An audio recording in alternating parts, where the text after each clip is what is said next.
Assalamualaikum warahmatullahi wabarakatuh. Baiklah, kali ini kita akan menjelaskan lanjutan perkuliahan modul 1B, yakni di mata kuliah Hidrogeologi dan SPT. Kali ini topiknya adalah percobaan Darcy.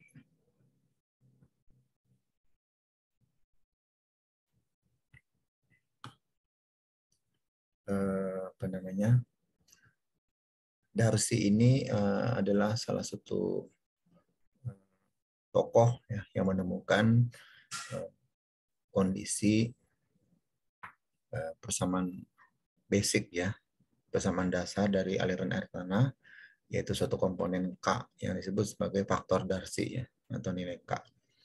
Nah, di sini penting untuk kita ketahui tentang percobaan Darcy. Percobaan Darcy ini kemudian di kemudian hari akan menjadi dasar dalam perhitungan daya rembes air di dalam tanah dalam beberapa jenis material ya.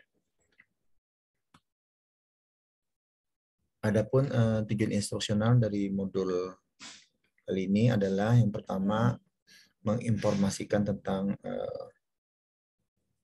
sifat fisik media batuannya kaitannya dengan percobaan Darcy ya dalam konteks hidrogeologi. Kemudian nanti percobaan Darcy itu akan dirumuskan dalam parameter hidrogeologi.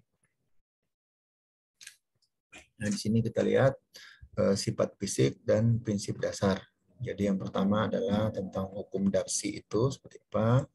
Kemudian yang kedua tentang hydraulic head dan hydraulic potensial. Jadi ada dua jenis tinggi energi ya. Untuk hukum Darcy sendiri dan juga tinggi tekan dan tinggi potensial itu menjadi subtopik tersendiri yang pada saat ini kita akan membahas tentang hukum Darcy.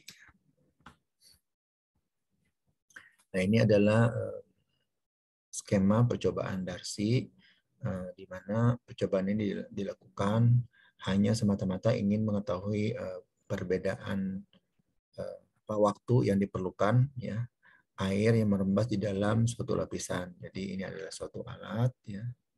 Suatu alat kemudian tabung diisi dengan lapisan tanah begitu ya. Tanah atau batuan, kemudian nanti dialirkan air dari atas seperti itu baru turun ke bawah. Nanti dihitung berapa lama atau berapa jeda waktu antara air dimasukkan dari atas dan keluar ke bawah. Kemudian nanti materialnya juga ditinjau material karakteristiknya seperti apa, material dalam sini, baru nanti dicatat seperti itu. Di sini adalah sumber air ya, sumber air yang dimasukkan ke dalam sampel, baru nanti dia akan keluar. Di sini juga dihitung berapa tekanan ya, tekanan di dasar, tekanan di atas ya, tekanan kondisi kondisi media di dalamnya gitu. Dihitung tekanannya, dihitung selisih waktunya dan juga tingginya ya. Tingginya berapa? Alat Pak Darcy ini tingginya kurang lebih 3,5 ya. 3,5 satuan begitu. Kemudian air yang keluar itu dimasukkan dalam bak. Air dalam bak ini nanti yang akan dikeluarkan seperti itu. Nah, kemudian ini adalah penyederhanaannya. Jadi tadi tabung tadi digambarkan seperti ini. Suatu tabung diisi tanah ya atau lapisan tanah. Kemudian dialirkan air dari atas dan keluar di bawah. Nah, air mengalir di atas, kemudian keluar di bawah, itu kemudian menjadi aliran. Nah, di sini tentunya ada selisih jarak ya, selisih jarak. Kemudian masing-masing titik atas dan titik bawah ini diukur berapa tekanannya ya. Situasi media di satu tekanannya berapa, tekanan di sini berapa, tekanan di sini berapa. Kemudian nanti akan ada selisih tekanan yang sering disebut sebagai selisih head ya, atau tinggi tekan, selisih tinggi tekan. Jadi kalau Kemudian titik ini dan titik 2 sendiri ini ada selisih ketinggian. Jadi tinggi 1 dan tinggi ini lebih rendah, ini lebih tinggi ya. Ini juga ada suatu selisih ya, yang disebut dengan selisih ketinggian. Nah, selisih ketinggian ini dihitung, yang paling bawah disebut tinggi 2 ya, yang di atas tinggi 1, tinggi asal ini ya, tinggi 1 atau Z1, yang di bawah adalah tinggi 2 atau Z2. Nanti ada selisihnya begitu ya. Kemudian kalau tekanan tadi yang titik 1 ini tekanan 1, ini ya, H, head 1, di bagian bawah adalah tekanan 2 atau sini ya, ini adalah head 2 gitu. Jadi ini H2 dikurang H1, H1 dikurang H2 menjadi selisih head tinggi tekan gitu ya. Sementara Z1 dikurang Z2 adalah selisih tinggi posisi elevasinya ya. Nah, ini digambarkan bahwa selisih tinggi tadi, selisih jarak ya L ini, dan selisih tinggi tekan baru dikasih koefisien K, nantinya disebut sebagai koefisien Darcy ya.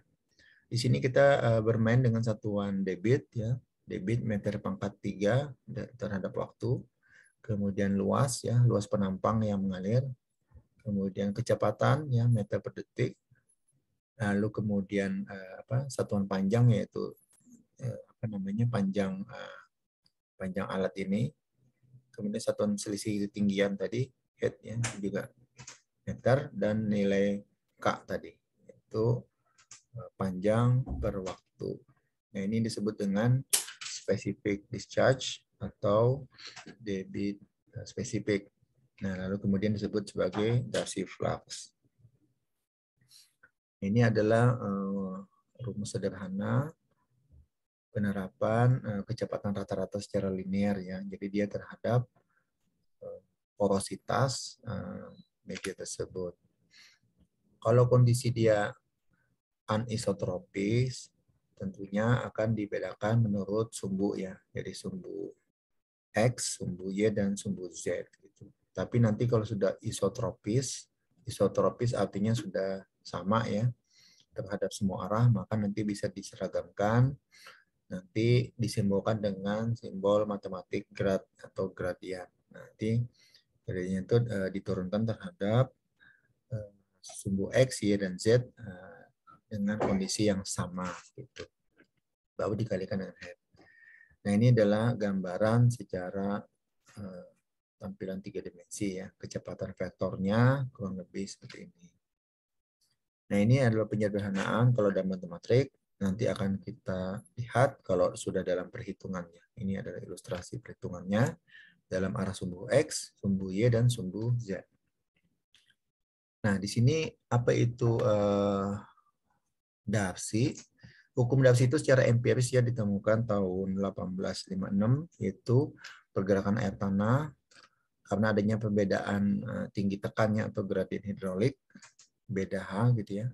Kemudian air mengalir dari tinggi ke rendah. Nah, di sini yang perlu kita pahami, air itu tidak mengalir sepenuhnya dari tinggi ke rendah, tapi dari energi yang tinggi ke energi yang rendah. Ya.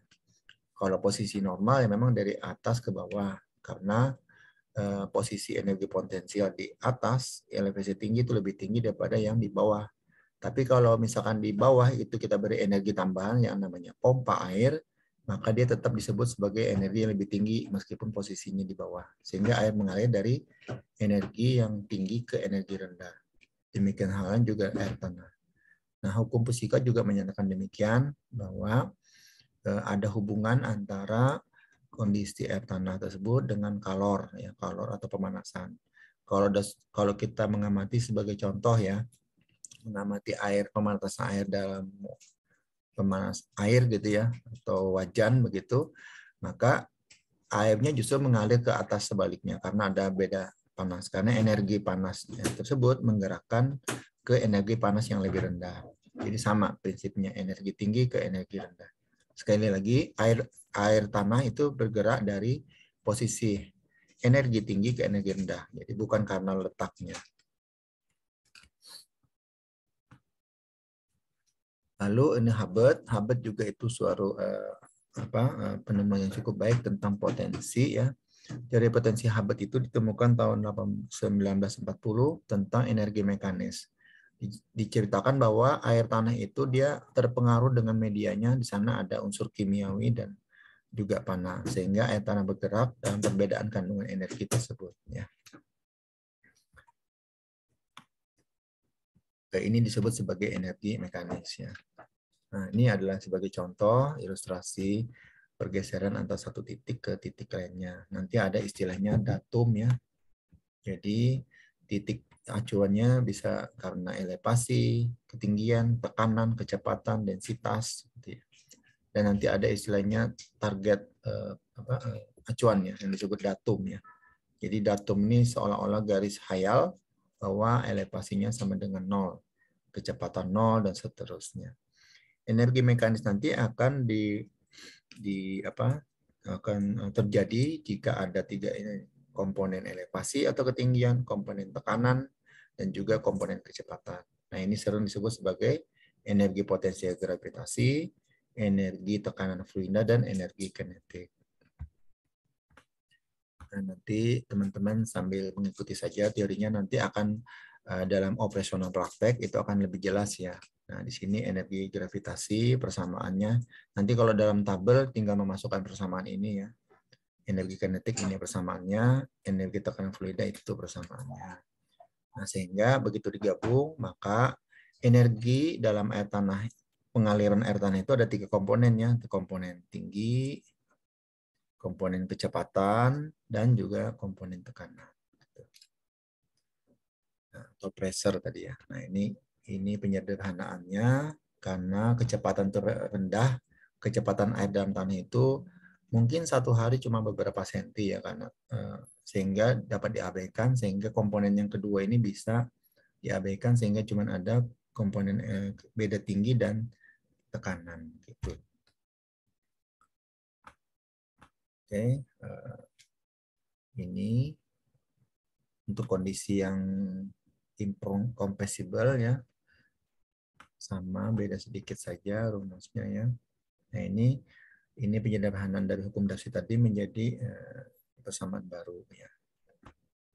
Lalu, nah apa itu hydraulic head? Itu merupakan representasi dari energi potensial ya.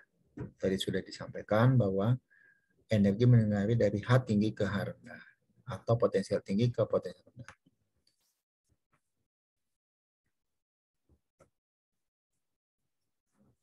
Ini adalah resume dari atau kesimpulan percobaan Darcy atau hukum Darcy menurut perbedaan H ya.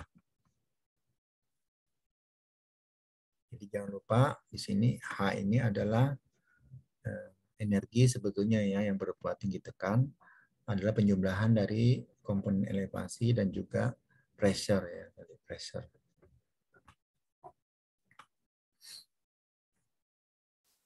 Nah, nanti ada yang disebut dengan